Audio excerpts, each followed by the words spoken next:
Madame la Présidente, en 2012, dans l'objectif d'assurer un accueil éducatif de qualité, nous avons mis en place le plan collège Nouvelle Génération. Ce dernier devait se clôturer en 2018. L'insuffisance des crédits alloués à cette opération nous a contraints à prolonger cette politique jusqu'en 2024 et peut-être au-delà. Cependant, dans le mode de fonctionnement actuel des collèges, je constate une grande disparité, notamment dans le cadre de la pratique sportive. Pourtant, le sport est intégré au programme éducatif. Il me semble opportun de revoir la déclinaison de cette politique dans chacun des territoires, plus particulièrement pour les piscines et les gymnases. La pratique de la natation par les collégiens se fait en utilisant des infrastructures communales ou intercommunales. Notre collectivité contribue au moyen d'un tarif horaire d'utilisation décidé arbitrairement par le département.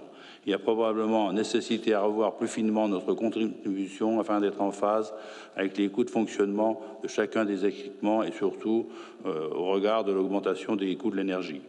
L'utilisation des gymnases apparaît plus complexe. Ces derniers ont des appartenances diverses, départements, communes ou structures intercommunales. Les coûts de fonctionnement de ces équipements sont très différents. Sur chacun de nos territoires, nous faisons le constat que, bien que chaque situation soit particulière, que le tarif horaire proposé est en décalage avec la réalité, notamment au travers des heures d'utilisation dans le cadre d'un temps partagé. Madame la Présidente, notre plan Collège Nouvelle Génération arrive à son terme. Il y a urgence d'engager une réflexion globale sur la politique sportive dans nos collèges, l'objectif étant de permettre à chaque élève d'exercer le sport dans les meilleures conditions et uniformément sur tout le territoire. Cela doit passer par une rénovation d'un grand nombre de gymnases, ceux dont nous sommes propriétaires, mais aussi tous les autres en lien avec les différents propriétaires.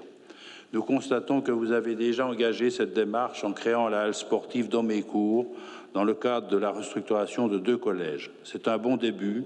La politique mise en œuvre sur ce territoire doit servir de référence.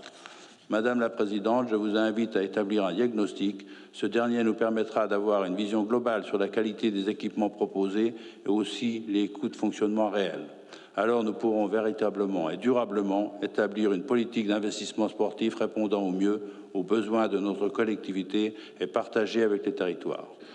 Madame la Présidente, êtes-vous prête à engager notre collectivité dans cette politique volontariste? Je vous remercie.